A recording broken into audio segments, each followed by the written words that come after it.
Rebonjour à tous, merci de nous rejoindre pour cette première table ronde de l'après-midi. Voilà, on a la lourde tâche de relancer l'après-midi dans post-déjeuner. Venez nombreux nous rejoindre pour parler des paiements sous haute tension quand la cybersécurité devient une question réglementaire et de souveraineté. Et c'est vrai que 2025 a été marqué par une explosion de cyberattaques, de fuites massives de données, soulignant ainsi les vulnérabilités du secteur des paiements face à ces menaces sans précédent. À l'appui de ce constat, eh bien, l'Union européenne prépare en 2026 tout un renouveau réglementaire ambitieux, DORA, DSP3, PSR, etc. Des règlements qui vont redéfinir les standards de résilience opérationnelle, de protection des données personnelles et des paiements. Cette conférence réunit cet après-midi à la fois des décideurs, des régulateurs, des experts pour décrypter les impacts de ces textes majeurs et leur adaptation aux exigences actuelles de sécurité. Au programme, on va donc parler conformité, intégration de l'authentification forte via l'identité numérique européenne, renforcement de la lutte anti-blanchiment et autres stratégies opérationnelles. Et puis à travers des retours d'expérience issus d'exercices de stress test et de collaboration avec les autorités, cette session propose également une feuille de route claire des défis à relever pour cette année 2026 et des stratégies concrètes pour renforcer la résilience des paiements face notamment aux risques télécoms et électriques. Alors avec nous pour cette conférence, Julien Lassalle de la Banque de France, bonjour, merci d'être avec nous. Sandrine Culafros, vous êtes avocate associée au cabinet EY. Éric Crantel de CB au milieu. À votre droite, Éric Ndaté-Sedi, directrice générale de CSB, la Calédonienne de services bancaires. Et puis à ma droite, Bruno Meyer, responsable paiement et numérique au Crédit Mutuel. Merci beaucoup à tous les cinq d'être avec nous.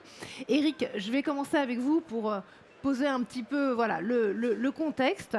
Est-ce que vous pouvez nous dresser un petit peu le panorama actuel en termes de menaces qui pèsent sur les moyens de paiement? Bonjour à tous, merci donc de participer à cette table ronde, cette conférence. Aujourd'hui en fait donc on est entouré d'orateurs. Merci à tous en tout cas d'avoir pu participer. J'espère que vous vous entendez bien dans la salle avec les casques.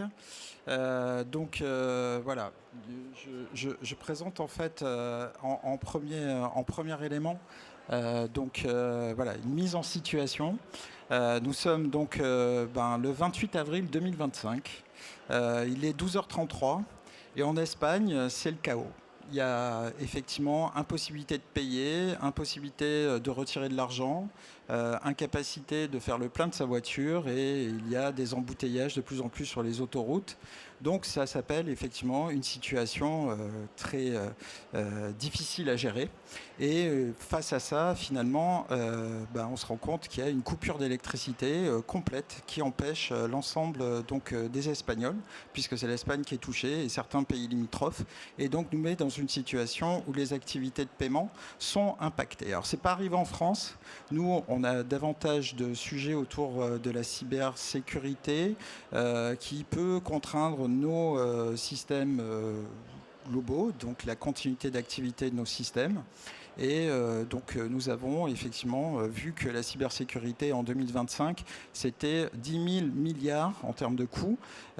Donc c'est mondial, mais ça ne fera que s'accentuer puisque les experts estiment dans les 2 ans une hausse de 64% des coûts liés à l'intelligence artificielle et à l'automatisation des attaques.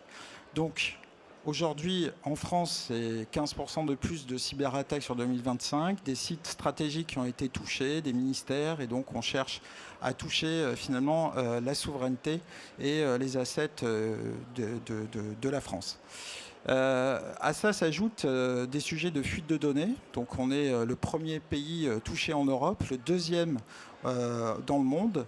Et donc on a une cinquantaine quand même de fuites massives qui ont eu lieu sur l'année 2025. Il y a 40,3 millions de comptes qui ont été donc corrompus sur l'année 2025. Et on considère en fait qu'avec les fuites de l'URSSAF, 12 millions de comptes, 1,2 million de comptes bancaires en début d'année, et l'intelligence artificielle, il va falloir vraiment être très très attentif par rapport au phishing, où on a identifié une hausse de 156% des fraudes aux faux conseillers bancaires. Donc on est dans une situation où finalement la confiance ne suffit plus et donc il est nécessaire aujourd'hui d'avoir une approche. Alors on va dire que la situation ne va pas s'améliorer malheureusement. Le contexte géopolitique est quand même extrêmement tendu. Il y a de plus en plus en fait de rollbacks qui peuvent amener à des défaillances de système. On a vu aussi que nous avions un certain retard dans la culture cyber. Donc il doit y avoir de gros progrès qui doivent être faits à ce niveau-là. Et en fait, il y a 3 objectifs qui sont recherchés par les attaquants. C'est la perte de continuité d'activité, des fuites de données et toucher en fait à nos assets. Alors, nos assets sont dépendants. Pourquoi ? Puisque 2/3 en fait des clouds sont réalisés donc dans des clouds publics, que ce soit Amazon, que ce soit Microsoft, que ce soit Google. Et donc, ça nous met dans une situation, finalement, de dépendance à laquelle il faut que nous soyons conscients que ces éléments-là peuvent créer des crises systémiques. Donc que ce soit télécom, que ce soit l'énergie, que ce soit les clouds, ce sont des éléments en fait qui, d'un problème local, peuvent amener à un problème national.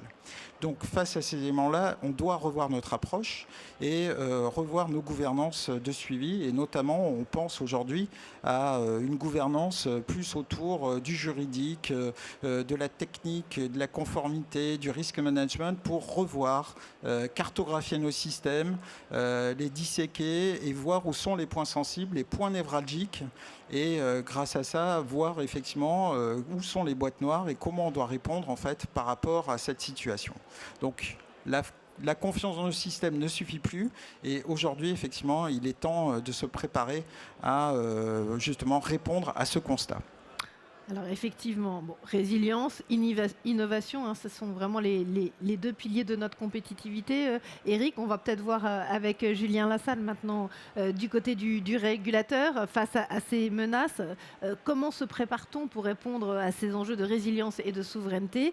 Et quels dispositifs vous avez mis en place à la Banque de France pour répondre à ce climat un peu anxiogène, on peut dire? Oui, alors pour ne pas ajouter à l'anxiété globale, déjà je parlais peut-être très vite du mandat de la Banque de France. Donc la Banque de France, de par la loi, veille au bon fonctionnement des systèmes de paiement. Ça implique la mission qu'on connaît généralement bien, qui est celle de veiller à la sécurité des paiements, à la lutte contre la fraude. Mais il y a aussi cette seconde mission qui est d'assurer le bon fonctionnement en toutes circonstances des paiements en France. Et donc ça, c'est vraiment cette mission en matière de résilience, en matière de continuité d'activité. Sur ce sujet, le gouverneur l'a évoqué dans la vidéo de ce matin, on a bien dans une nouvelle stratégie pour les moyens de paiement à horizon 2030, des ambitions en termes de souveraineté, en termes sociétaux, mais on a aussi ces exigences, ces attentes en termes de résilience et d'autonomie stratégique pour le marché français des paiements. En pratique, la Banque de France en tant que régulateur, elle s'appuie sur 3 piliers. Le premier pilier, qui est le pilier le plus historique, c'est de voir ce qui se passe au niveau individuel de chaque acteur.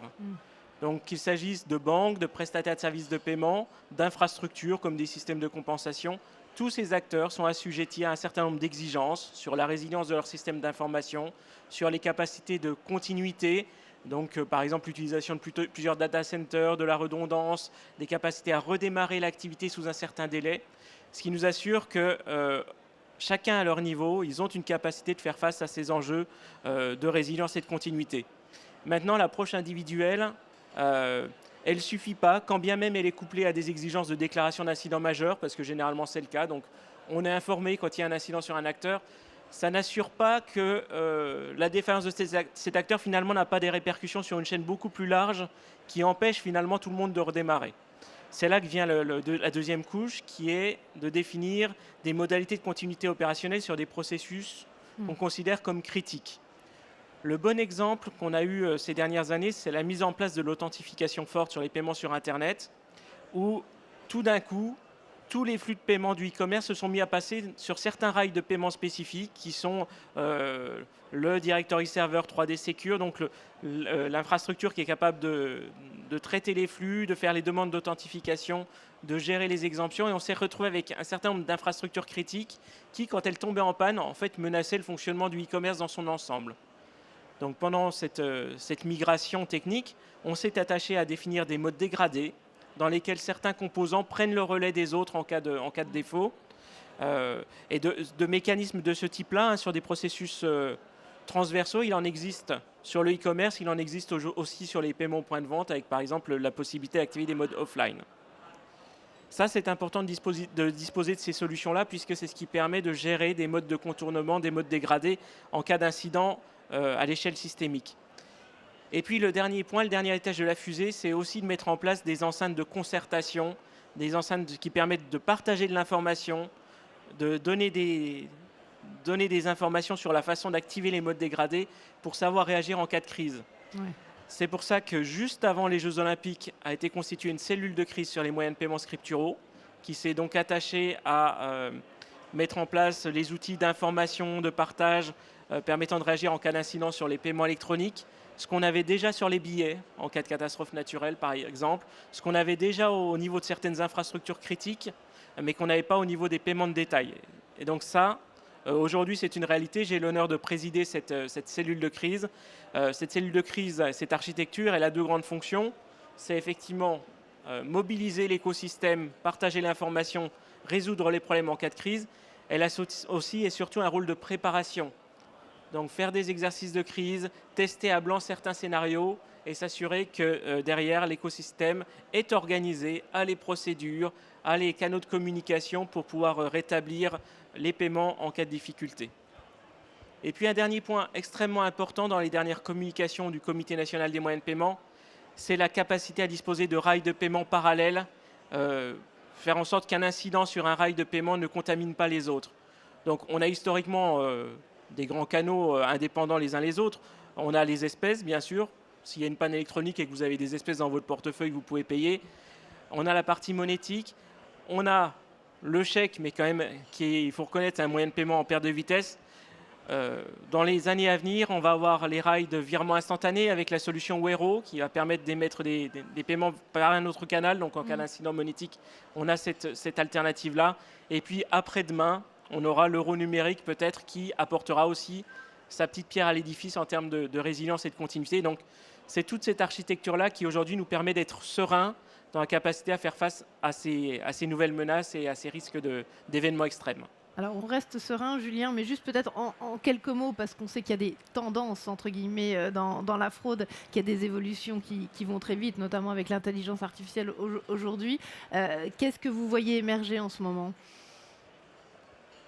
Alors, si on regarde ce qui se passe vraiment sous l'angle de la fraude, ce qu'on voit en place, c'est plus émerger, c'est en place, c'est tout ce qui est fraude par manipulation, fraude aux faux conseillers bancaires en particulier, avec des mécanismes appuyés par de l'IA, effectivement, pour tromper les victimes et les amener à fournir des données sensibles et ensuite retourner ces données contre elles via de la manipulation, notamment téléphonique ou via de la communication par chat, par exemple.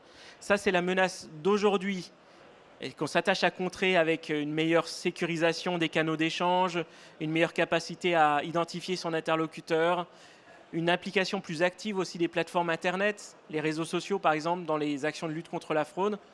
Maintenant, ce qu'on voit se profiler demain, c'est effectivement une utilisation plus intense des outils d'intelligence artificielle. C'est d'autres formes de menaces, mais je pense qu'on en parlera un petit peu plus tard, comme par exemple l'informatique quantique, qui nécessite qu'on se prépare et qu'on joue ce rôle aussi de coordinateur de la place française. On travaille de façon très étroite avec les professionnels du marché des paiements, mais aussi avec le commerce, avec les associations de consommateurs, avec les grandes administrations, dont les forces de police, l'ANSSI, la CNIL, pour essayer de trouver les bonnes solutions Tout à à ces fait. menaces. Bruno Meyer, vous êtes responsable paiement et numérique au Crédit Mutuel, pardon, mais vous présidez aussi le comité d'audit système de CB. On va voir avec vous comment anticiper ces menaces. Concrètement, est-ce qu'on a aujourd'hui une bonne connaissance de tout ce qui touche la chaîne des paiements et comment vous évaluez notre niveau d'exposition? Alors, déjà là, j'interviens en tant que président du comité d'audit pour cette question. CB, ce qui compte dans nos travaux du comité d'audit, c'est d'abord de s'assurer que Carte Bancaire respecte bien ses obligations de contrôle de la chaîne des paiements, puisque c'est un écosystème qui est morcelé, mais qui est aussi interconnecté. Et donc, il faut absolument que l'ensemble de la chaîne, de bout en bout, soit conforme au règlement PISA, notamment. Et parce qu'en fait, on en a parlé beaucoup de parts de marché, mais il ne faut jamais oublier qu'on est sur quand même 20% de volume de transactions en Europe. Et ça, forcément, ça attire l'attention de tout régulateur et tout co-législateur sur ces sujets de résilience. Donc la première chose, évidemment, pour le comité d'audit, c'est de s'assurer que ces obligations sont respectées. Alors comment on fait ? On a chez Carte Bancaire, au sein du comité d'audit, développé une cartographie dynamique qui permet finalement d'avoir une visibilité complète sur l'ensemble des acteurs de la chaîne de paiement. Alors on se focalise sur tous les acteurs, mais on se focalise aussi principalement sur ceux qui représentent 5% à minima des volumes. Et là, finalement, ça nous permet de déterminer quels acteurs de l'écosystème on va aller rapprocher pour un contrôle, pour un audit. Et puis ensuite, dans cette cartographie aussi, on fait un risk assessment classique, à savoir une évaluation de la priorité des audits par le niveau de risque que porte chaque acteur dans la chaîne des paiements. Cette conformité, cette recherche de conformité, elle repose, comme je l'ai dit, sur une gouvernance qui est statutaire au sein de Carte Bancaire. Donc j'ai l'honneur de présider le comité d'audit, mais c'est derrière toute une équipe d'audit qui travaille en permanence sur les audits écosystèmes, qui est associée aussi aux audits internes des membres. On a chaque banque aussi qui contribue au déroulement de ce plan d'audit. Et donc ce comité d'audit va suivre le pilotage des audits qui sont menés, va suivre les contrôles, les reportings qui sont faits des audits SI notamment, en alignant à la fois, et ça c'est plutôt particulier dans l'environnement Carte Bancaire, on aligne à la fois dans les audits des exigences qui sont réglementaires, des standards évidemment industriels qui doivent être respectés, et puis aussi des besoins métiers. Tout un chacun peut avoir des stratégies évidemment différentes dans cet écosystème qui est morcelé. Et donc on a des KPI aussi pour suivre évidemment la bonne couverture des risques qu'on a identifiés dans cette cartographie. Ce cadre qui est mis en place, il est pour nous bénéfique pour tous, et outre le renforcement de la sécurité, il permet aussi le contact avec les acteurs de la place, un contact régulier, et aussi de remonter parfois des questionnements que peuvent avoir les entités membres de l'écosystème. Voilà. Et puis pour ce qui est du Crédit Mutuel sur cette question, je répondrai juste que évidemment tous les établissements financiers sont très soucieux de répondre aux enjeux de sécurité, de répondre d'être conformes à la réglementation sur ces sujets.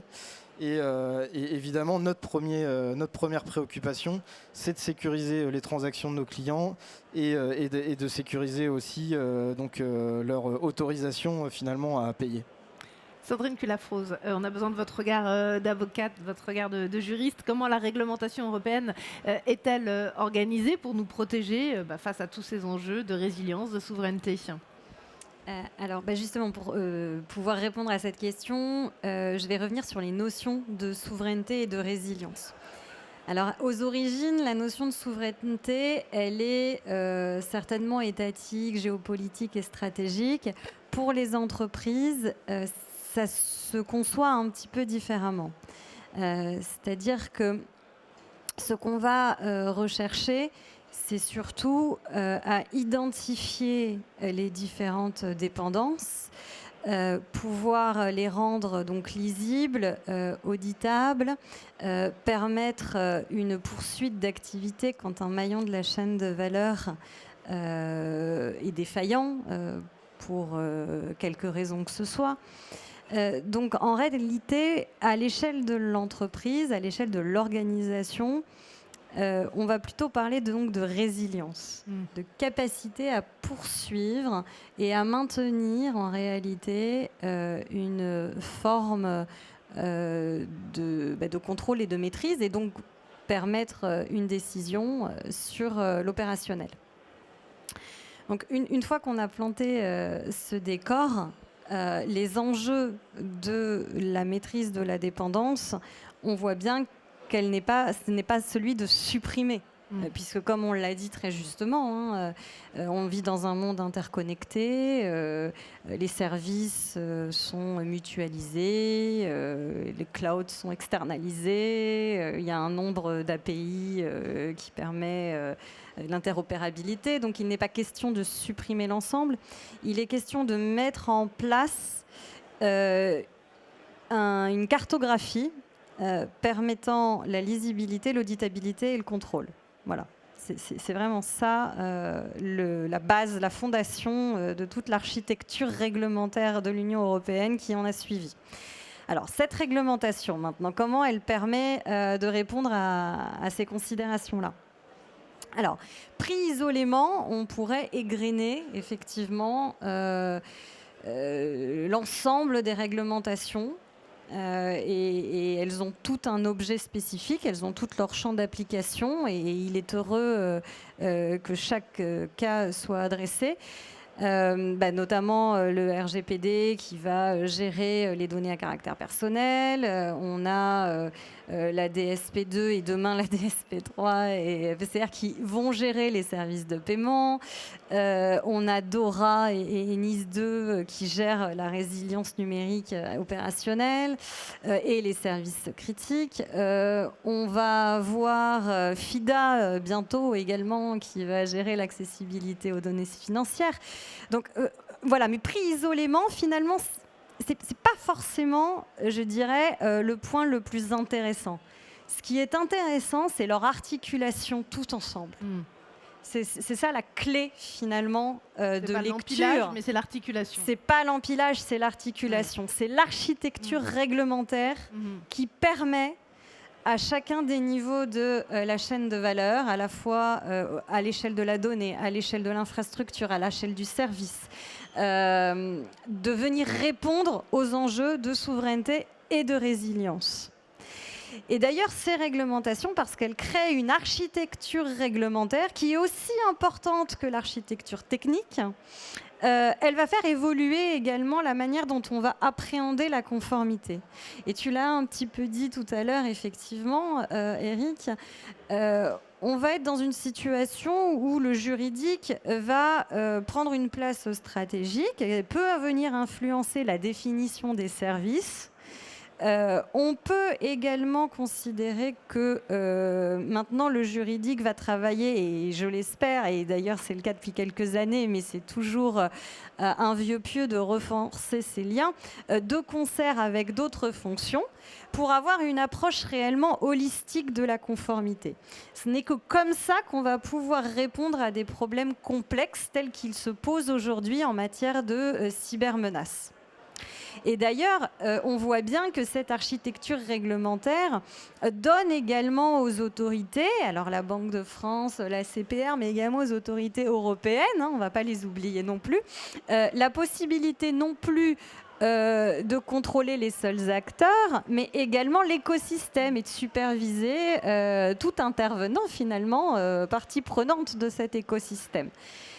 Et là, on voit bien qu'on touche finalement, grâce à cette articulation des normes et à cette architecture réglementaire européenne, on touche finalement à la réponse à la souveraineté et à la résilience. Donc peut-être pour conclure, si on devait garder 3-4 messages, la souveraineté, c'est le pouvoir de décider.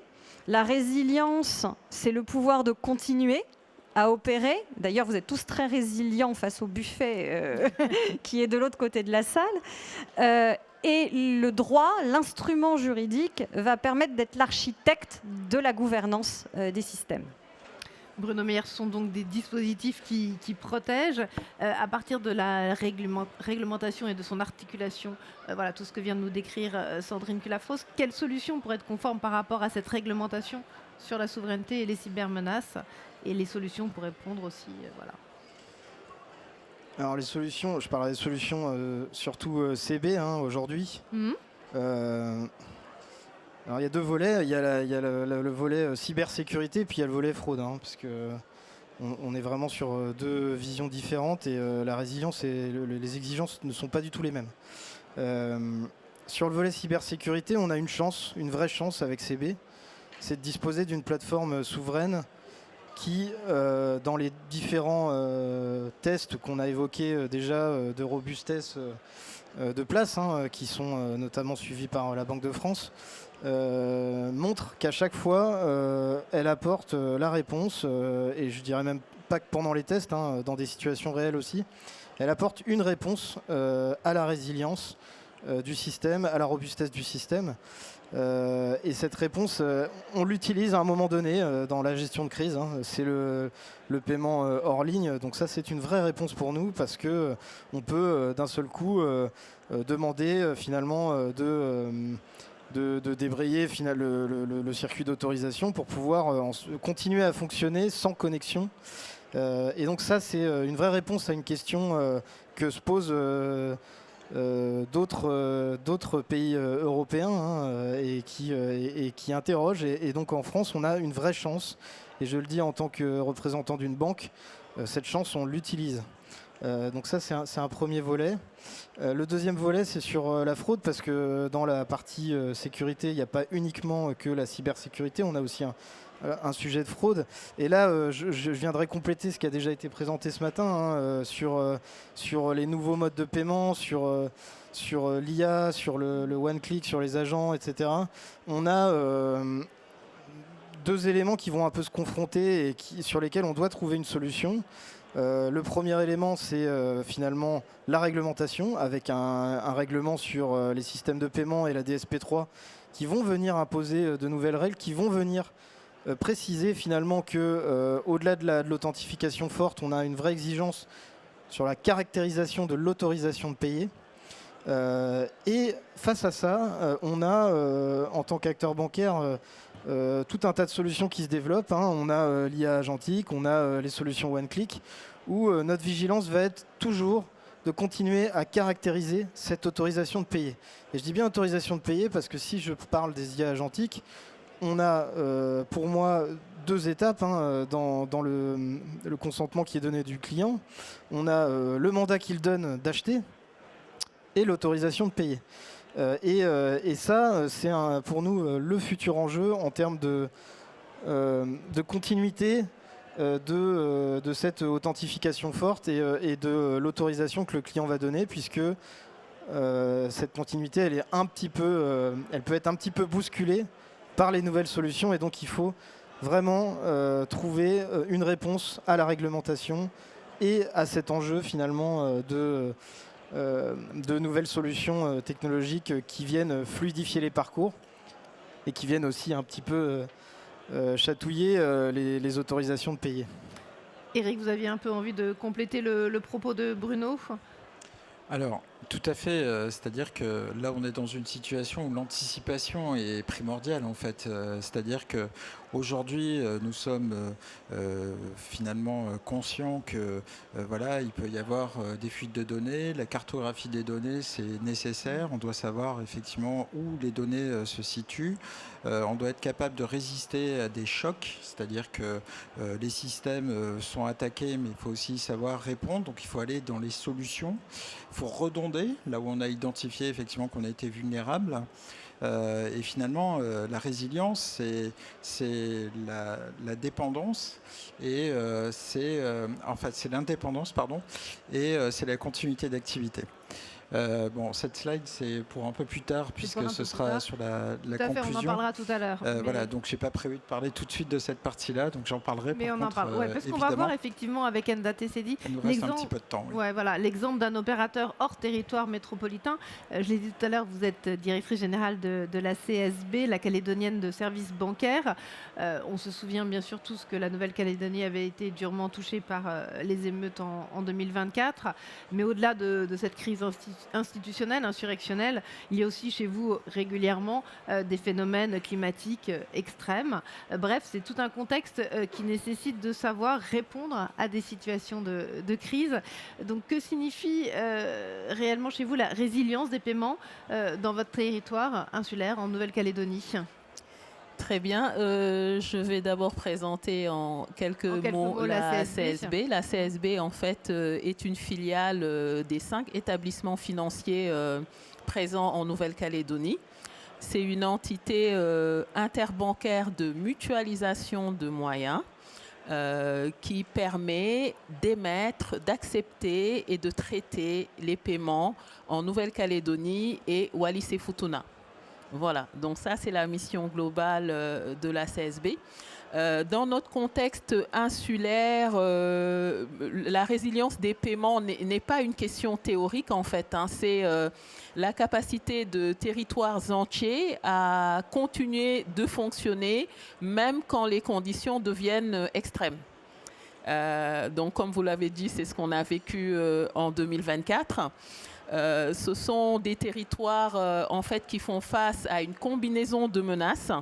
Vous avez cité les menaces naturelles telles que les cyclones, les séismes et érosions.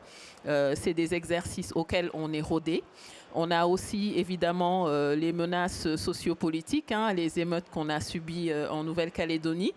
Des menaces économiques aussi. En fait, l'exemple de la Nouvelle-Calédonie, dont l'économie est très dépendante du nickel.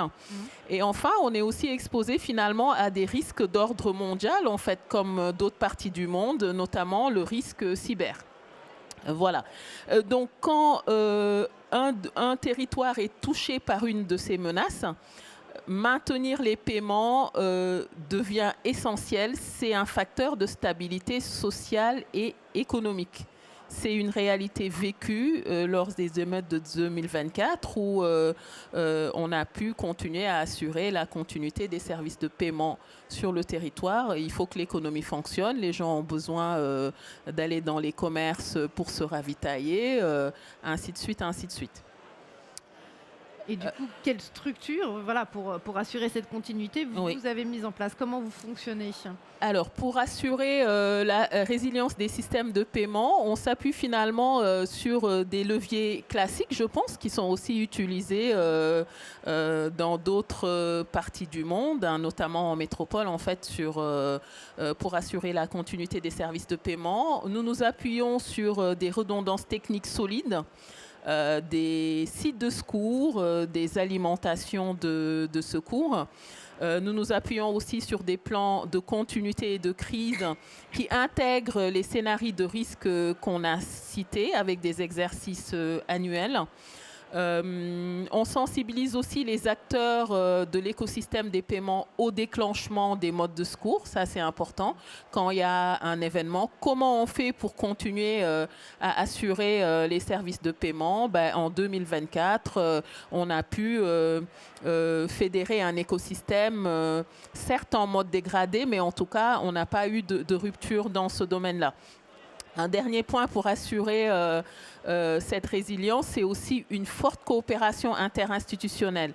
La CSB en relation avec les établissements financiers de Nouvelle-Calédonie, en relation avec l'Institut d'émission Outre-mer, en relation avec le Haut Commissariat de la République quand cela a été nécessaire et voilà, c'est un volet qu'on a activé lors des émeutes. En fait, toutes ces mesures permettent finalement de limiter les impacts transverses et de continuer à assurer un service de paiement, même dans un environnement géographique et politique complexe. Voilà. Donc toutes les infrastructures domestiques se mettent en place pour assurer cette absolument continuité. C'est ça. Sandrine, je reviens vers vous. Est-ce qu'au niveau de l'État, il y a une prise en compte réelle autour de la souveraineté numérique, du calcul de l'indice de souveraineté? Et on sait que par ailleurs, il existe aussi un indice de résilience. Est-ce que vous pouvez nous expliquer un petit peu ces initiatives et leur impact, surtout pour la filière des paiements? Oui, alors l'indice de résilience numérique, d'abord, pour éviter toute ambiguïté, ce n'est pas un outil officiel ministériel, ça n'a pas ça n'a pas fait l'objet en fait d'une initiative gouvernementale. C'est une initiative privée indépendante. D'accord.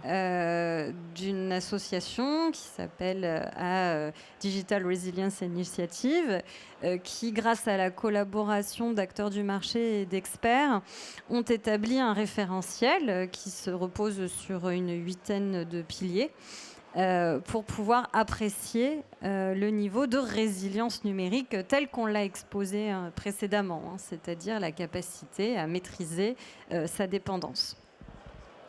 En revanche, c'est tout de même un projet qui existe dans les cartons. Voilà, qui est même plus que dans les cartons, qui a fait l'objet d'un lancement officiel avec le soutien, pour le coup, de différents ministères, parce qu'il y a un intérêt stratégique dans le cadre de l'économie numérique.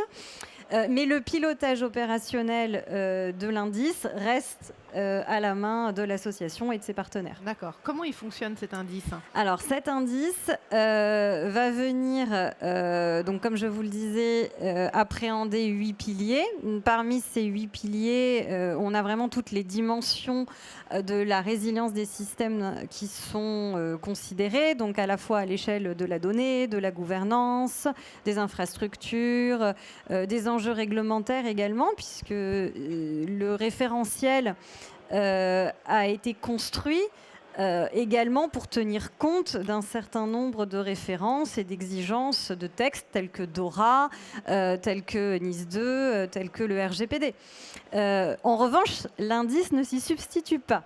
Voilà, je préfère le préciser. Voilà, c'est pas parce qu'on fait l'exercice d'évaluation de l'indice que pour autant ça supprime toutes les obligations. Non, loin de là, c'est un outil. Voilà, c'est un vecteur qui permet de se cartographier, de se positionner et de répondre, de surtout répondre à 3 questions. Quelles sont mes dépendances, quels sont les risques et quelles actions, et c'est peut-être la question la plus intéressante, quelles actions et mesures j'ai prises pour les réduire ou pour les maîtriser. Voilà, c'est là qu'il y a un enjeu de pondération qui est intégré à cet indice. Et là, en cela, c'est un outil très intéressant de cartographie. D'autant plus que le référentiel de cet indice, il est transparent, il est auditable. Il est assez efficace, il est sous Creative Commons. Donc on a vraiment un outil agile, voilà, pour pouvoir se positionner. Dans le secteur des paiements, ça a un intérêt particulier pour les acteurs parce que ça leur permet de cartographier, ça leur permet de disposer d'un outil et d'un référentiel commun. Comme tout référentiel, c'est un langage commun pour pouvoir remonter de l'information. D'ailleurs, on peut imaginer que le comité d'audit des systèmes de CB pourrait avoir accès à l'indice pour pouvoir mieux piloter et avoir une feuille de route avec des actions de remédiation permettant de mieux maîtriser les vulnérabilités. Oui. Quels sont les acteurs qui sont le plus en attente de cet indice ? Je pense que tout acteur, en tout cas financier, et d'ailleurs même au-delà du secteur financier, mais ici pour l'audience, tout acteur des services de paiement a tout intérêt en tout cas à s'intéresser au sujet et qu'il passe par l'indice de résilience numérique ou par un autre outil, il sera de toute façon nécessaire d'avoir une visibilité et de permettre de se coordonner à l'échelle de l'écosystème. Oui, alors pour compléter très, très concrètement, comme l'a dit tout à l'heure Bruno, on cartographie l'ensemble des acteurs, donc ça veut dire que l'indice en fait de résilience, on le voit au travers justement de l'aspect sensible et critique d'une activité, et donc sa capacité à pouvoir perturber la chaîne des paiements. Et donc on identifie un acteur par rapport justement à la continuité d'activité et par rapport à son côté indispensable, on va dire. Donc on est vraiment dans ce besoin aujourd'hui de rentrer dans une cartographie concrète qu'on dit de bout en bout pour essayer de voir en fait quels sont tous les acteurs de la chaîne qui vont participer. Et donc la résilience est celui qui va porter, et donc Bruno le disait, on a fixé un seuil à 5%, donc un acteur qui est capable, lui, de traiter 5% de flux est considéré comme un acteur qui va mettre la situation des paiements en difficulté et nous amènera à aller voir la Banque de France, comme l'a dit tout à l'heure Julien, pour déclarer un incident majeur qui remonte ensuite à la Banque centrale avec les rétex associés qui nous permettront justement de vérifier que le problème ne se reproduira pas. Donc on va dire dans la chaîne des paiements, on est organisé de cette manière-là et c'est notre cartographie des risques justement qui nous permet d'aller vers cette approche. Ouais, c'est très clair. Merci Eric. Bruno, vous aviez envie d'ajouter un mot sur ce point? Pas particulièrement. Non, évidemment, par rapport à la donnée de vulnérabilité, c'est une donnée qui peut être pour tout acteur très utile. Nous, de toute façon, dans le cadre du comité d'audit, mais également en tant qu'acteur bancaire, on est preneur de toute donnée qui vient enrichir les données qu'on a déjà sur la vulnérabilité. Donc, à votre question de tout à l'heure, oui, tout acteur, de toute façon, est preneur, acteur de l'écosystème est preneur de données enrichies pour mesurer la vulnérabilité de l'écosystème, des acteurs de l'écosystème. Julien Lassalle, on a compris qu'il était nécessaire donc d'anticiper face à toutes ces situations et que des textes étaient là pour nous aider à s'organiser. Mais comment on se prépare aujourd'hui face à des scénarios innovants, ce contexte géopolitique qui est très instable, ces risques de menaces accrues? Comment vous travaillez? Oui, alors peut-être d'abord, juste pour revenir sur le point précédent, des systèmes d'évaluation de l'état de maturité, il en existe aussi tout un tas dans les systèmes réglementaires, donc des Cyber Risk Oversight Expectations, par exemple, sur lesquels on évalue les systèmes de paiement, les réseaux comme carte bancaire, et puis des équivalents qui existent dans les cadres de supervision des prestataires de services de paiement, voilà, pour aussi s'assurer qu'il n'y a pas d'acteurs qui restent trop à la traîne en termes de maturité sur ces sujets-là. Mais je referme la parenthèse, mais ça rejoint le sujet dont on discutait juste avant. Alors effectivement, quand on s'intéresse au contexte aujourd'hui, il faut se poser la question, où est-ce qu'on place les paiements en termes de criticité? Alors on a eu un message très fort du président de la République juste avant. Donc, en ouverture tout à l'heure, oui. Voilà, j'aurais pas la prétention de le contredire, sûrement pas. Si on Mais ça montre qu'il y a un enjeu majeur. Il y a un enjeu majeur, parce que c'est finalement ce qui irrigue l'économie, hein, c'est ce qui permet l'échange, les paiements. Et si on se repositionne à avant les Jeux Olympiques, il y avait une hiérarchie qui avait été établie avec les services de l'État sur ce qu'il fallait arriver à maintenir absolument pour éviter de créer des paniques sur les sites. La hiérarchie était claire. En premier, il y avait l'électricité. En deuxième, il y avait les télécoms. Et en troisième, il y avait les paiements. Avec cet effet cascade, c'est-à-dire si on perd l'électricité, a priori on perd tout le reste. Si on perd les télécoms, on affecte quand même potentiellement les paiements. Donc à ce moment-là, et pour les Jeux Olympiques, on avait mis en place des dispositifs d'alerte, des dispositifs de suivi, d'anticipation, pour savoir réagir pendant la durée de l'événement. Aujourd'hui, les Jeux Olympiques sont finis, mais la menace, elle a pris un caractère effectivement qui est persistant aujourd'hui. C'est-à-dire ces risques qu'on jugeait comme plausibles parce que liés au caractère exceptionnel de l'événement qui attirait les regards du monde entier, donc qui suscitait l'appétit des cyberattaquants. Aujourd'hui, on est dans une situation où effectivement, on a vu des événements climatiques extrêmes qui ont touché y compris certains de nos territoires, hein, comme ça a été le cas à Mayotte. On a une menace géopolitique alors, qui est en train de s'accentuer de plus en plus avec des événements non seulement en Ukraine, mais aujourd'hui effectivement au Proche-Orient, au Moyen-Orient, qui nous font penser que notre cotation du risque, notre perception de à quel niveau se situe le risque aujourd'hui, il a progressé d'un cran. C'est-à-dire c'est plus c'est plus un niveau de cotation élevé parce qu'il y a un événement particulier à Paris, c'est une cotation permanente parce qu'effectivement le monde fait que la France, ses infrastructures critiques sont susceptibles d'être exposées à des attaques. Et donc il faut que dans nos mécanismes de continuité, dans la façon dont les acteurs évaluent leurs risques, on tienne compte de cette réévaluation. Un sujet évident, c'est par exemple les infrastructures énergétiques. Oui, aujourd'hui, elles sont susceptibles d'être attaquées, comme les infrastructures télécom. Alors, elles sont susceptibles d'être attaquées. On parlait, Eric, au début de la conférence. Voilà. On se souvient tous, quand même, il y a un an, de l'exemple en Espagne. Voilà, elles sont capables d'être attaquées, elles sont capables de tomber en panne toutes seules aussi.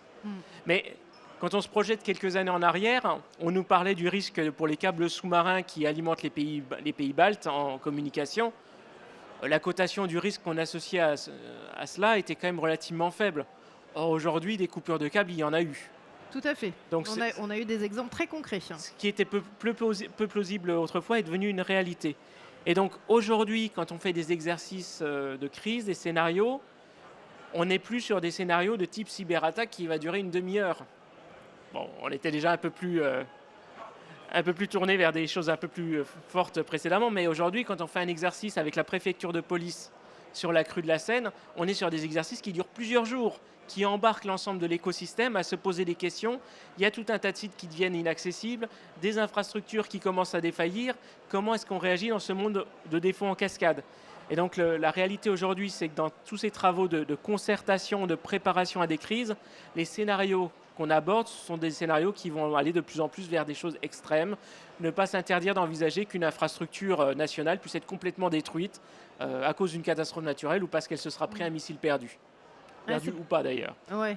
C'est passionnant. Vous faites des exercices, grande nature, vous faites des vrais tests. Oui, on fait des exercices qui, jusqu'à présent, finalement, paraissent bien gentils par rapport à ce qui est la réalité du monde dans lequel on vit. Ah, là, vous ne nous rassurez pas beaucoup. Là. Et donc, aujourd'hui, le groupe de place Robustesse, qui est une structure qui chapeaute toutes les cellules de crise au niveau de la Banque de France, effectivement, travaille sur des scénarios, les scénarios du pire, les scénarios extrêmes. Et ce qu'on veut maintenant, c'est que les acteurs, à leur niveau individuel aussi, soient capables d'intégrer ces scénarios-là dans leur propre appréciation du risque. Voilà, le monde a changé, il faut qu'on en tienne compte dans notre appréciation. Alors, je vois que Bruno veut réagir sur ce point. Oui, non, je pense qu'il faut aussi... ces exercices sont très globaux et en tout cas, ce qui est important aussi pour compléter, c'est de dire que Carte Bancaire a toujours répondu présent dans ces exercices, comme je le disais tout à l'heure, hein, et a montré qu'il avait quelque chose à offrir sur ce type de situation. Et je pense que, pour compléter ce que disait Julien aussi, je pense qu'il y a un autre enjeu dont on n'a pas beaucoup parlé jusqu'à présent, c'est l'enjeu de la communication dans ces événements-là, qui prend maintenant de l'ampleur dans les exercices qu'on fait, parce qu'il faut avant tout communiquer avec les commerçants, communiquer avec l'écosystème, et surtout communiquer auprès du grand public pour rassurer et éviter l'effet boule de neige. Tests, sur des exercices de préparation et même pendant les exercices et pendant les crises en fait. Oui, l'enjeu de la communication est très fort. Et pendant la crise. Ouais, voilà, cette communication. Oui, Julien, ça c'est vraiment l'aspect essentiel parce qu'aujourd'hui, les dégâts causés par l'incident lui-même sont moins importants que les dégâts de réputation qu'il peut causer. Quand on a des incidents, quand on a des paiements qui deviennent inopérants le samedi après-midi, l'effet que ça génère est finalement sans doute largement disproportionné par rapport au fait que ça a finalement bloqué un nombre assez limité de paiements. Donc il faut qu'on anticipe cette capacité via les réseaux sociaux à céder à la panique, à tout de suite avoir des messages alarmistes disant il y a 5 banques qui sont touchées, il n'y a plus rien qui marche, alors qu'en fait il y a une banque qui était affectée et globalement le nombre de commerces qui ont été touchés était pas si énorme que ça. Mais on a une capacité à se faire peur aujourd'hui à la moindre information un petit peu critique, que le volet communication il est essentiel. D'ailleurs, dans notre galaxie de cellules de crise, donc on a notre nouvelle cellule de crise moyen de paiement qui est opérationnelle, on a une cellule de crise dédiée au sujet de communication et qui interagit avec les autres. Et ça, c'est récent ? Ça, c'est pareil, c'est un petit peu avant les Jeux Olympiques. D'accord. Cette cellule monte en puissance et effectivement prend beaucoup d'importance dans nos tests de place parce que dans nos tests, il y a désormais tout un volet communication, contrer les fausses rumeurs sur les réseaux sociaux par exemple, parce qu'on peut même avoir aujourd'hui des incidents sans incident. Une rumeur qui se propage comme quoi quelque chose ne fonctionnerait pas alors que ça fonctionne très bien. Et il faut qu'on soit capable de rivaliser avec ça. Et dernière question, est-ce que ces exercices d'anticipation sont d'autant plus difficiles à faire aujourd'hui que la fraude évolue très très très vite ? Et se réinventent perpétuellement. Julien ou Eric, enfin les deux. La fraude se réinvente, oui. 1000 fois plus vite. La fraude évolue plus vite que les habitudes de paiement, qui est un truc qui évolue lentement, ça il faut être objectif. Maintenant, je ne pense pas qu'on ait de situation où on soit réellement pris de vitesse par le comportement des fraudeurs. L'enjeu, le défi de la lutte contre la fraude, c'est aujourd'hui un enjeu qui est à la fois un peu technologique, mais c'est aussi comportemental. C'est d'apprendre aux consommateurs, aux responsables d'entreprise aussi à savoir réagir face à certaines circonstances. Et finalement, les fraudeurs arrivent à changer la façon dont le contexte et le cas de fraude va se produire, mais finalement, les arguments derrière vont être plus ou moins les mêmes. Et le consommateur, si son conseiller bancaire commence à lui demander des choses un petit peu bizarres, il faut raccrocher. Et quelle que soit la motivation sous-jacente de ce faux conseiller bancaire, parce qu'effectivement, ça se diversifie un peu, la réponse qu'on doit apporter est la même. On raccroche. On raccroche, on ne valide pas des opérations dont on n'est pas à l'origine. Si le banquier commence à demander des choses bizarres, on raccroche et on le rappelle. Et généralement, on ne va pas tomber sur la même personne. Eric, vous vouliez compléter? Alors, en fait, sur la communication, c'est très important, hein, puisque effectivement, la détection, c'est ce qui va permettre de réagir très rapidement. Parfois, justement, les réseaux sociaux, c'est un bon indicateur. Et surtout, en fait, les journalistes réagissent aussi très très vite. Donc c'est là où il faut savoir, il faut comprendre d'où vient le problème. Donc la cartographie nous aide et surtout il faut avoir des réponses. Donc ça c'est ce sur quoi Carte Bancaire a travaillé, puisqu'on l'a assez dit aujourd'hui. On a la chance d'avoir un système de paiement national. Donc ça veut dire qu'on est légitime à proposer des choses puisqu'on est autonome des autres réseaux.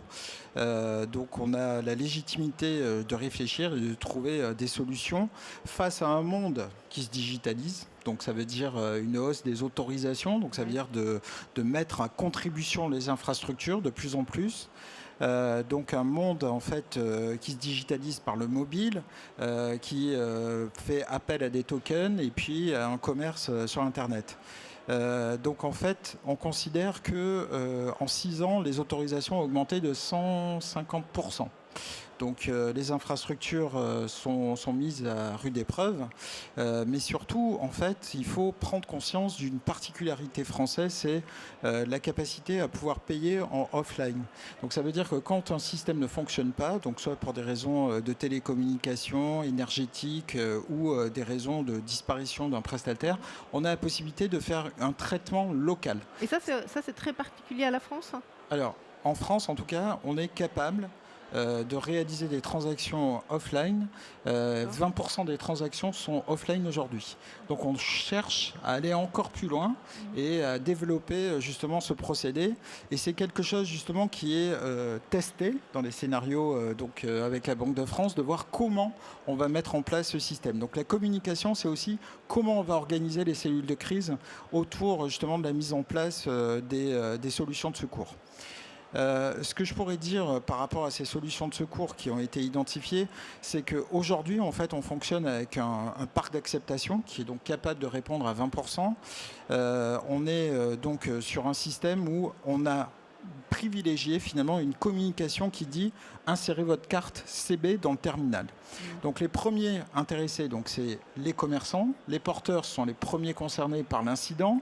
Donc il y a ce côté-là qui fait qu'on est obligé d'aller au plus proche justement de ceux qui vont être les premiers exposés pour leur expliquer ce qu'ils ont à faire lorsque l'application CB est sélectionnée sur leur terminal et ils ont la possibilité justement d'activer un mode offline. Alors ça ne se fait pas au hasard.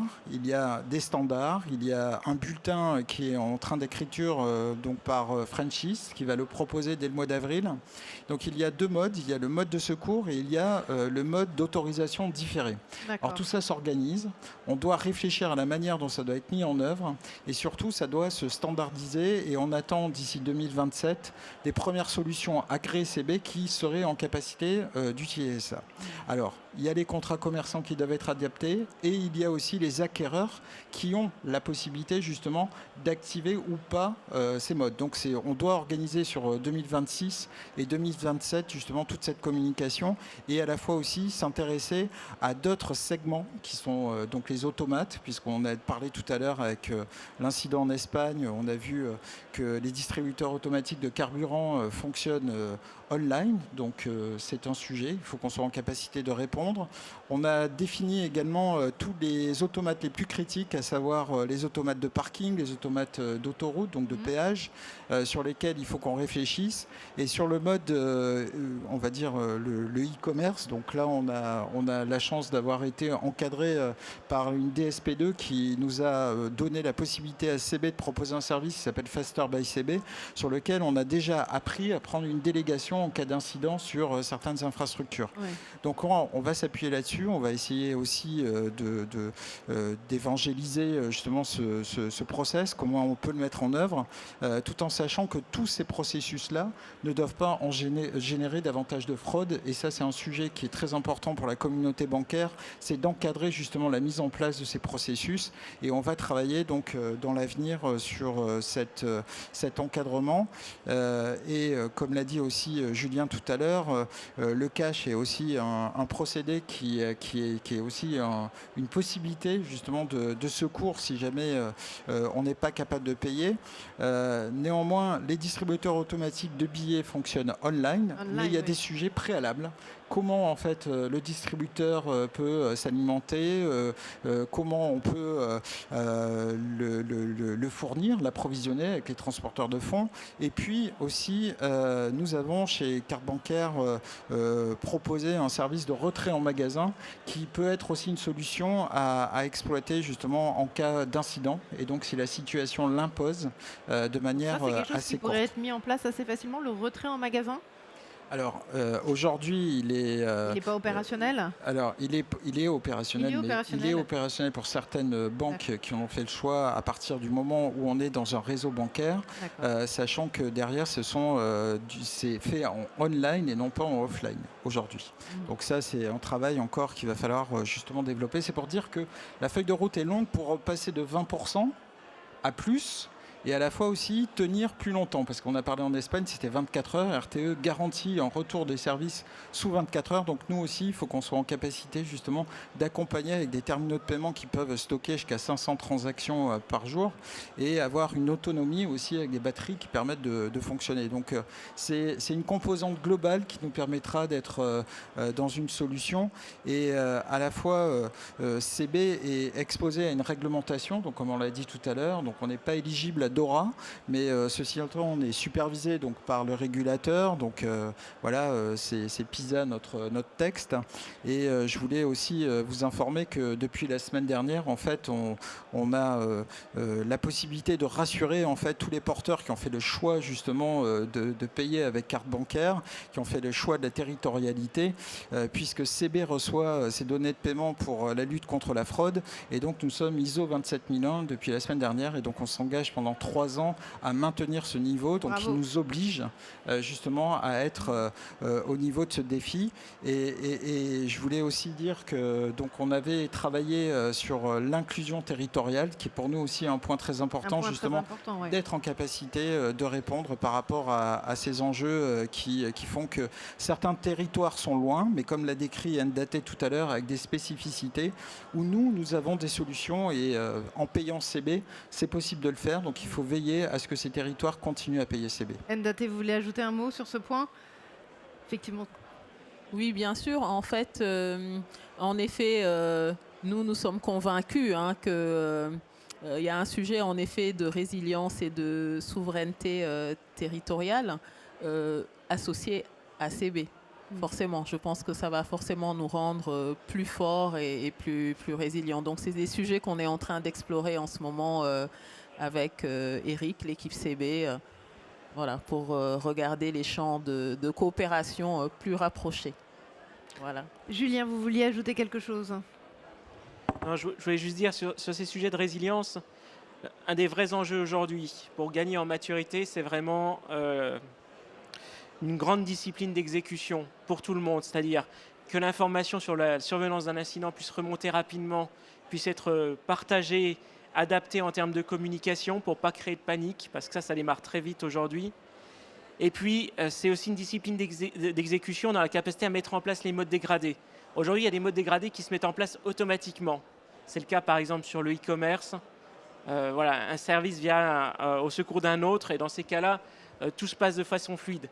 quand la réponse passe par une manipulation au niveau du commerçant, on commence à se compliquer la vie parce qu'il y a ceux qui vont le faire, il y a ceux qui ne vont pas penser, il y a ceux qui ne sauront pas qu'il y a un incident et qui vont juste constater qu'il y a des paiements qui ne passent pas. Et donc, si on n'a pas cette discipline collective de mobiliser l'ensemble de l'écosystème, on prend le risque de rater notre cible en termes de résilience. Derrière, il y a des solutions qui existent. Par exemple, on parle un petit peu d'hybridation, donc le fait que dans un portefeuille Wero, je peux faire du virement instantané, je pourrais faire du paiement par carte sans contact, je pourrais faire peut-être demain de l'euro numérique et faire le pari que si à un moment je me présente à un terminal et que l'un de ces 3 modes ne fonctionne pas, je bascule sur un des 2 autres sans demander d'effort aux porteurs, sans demander d'effort aux commerçants. Ça, c'est des choses qui peuvent permettre de gagner en résilience par l'engagement des acteurs sur ces technologies-là. Donc, il y a des promesses pour l'avenir, pour améliorer encore les choses, c'est important. Merci Julien. Eric, juste pour conclure, il nous reste quelques secondes avant la fin de cette table ronde. Oui, voilà. Si vous aviez un dernier point à ajouter. Non, rien de particulier. Je pense qu'on a eu le temps de faire le tour. Il ne nous reste pas beaucoup de temps, mais merci donc à tous les orateurs qui ont pu participer à cette table ronde et merci à ceux qui ont résisté merci beaucoup. Au buffet. Merci à tous. Merci beaucoup. Ça allait ?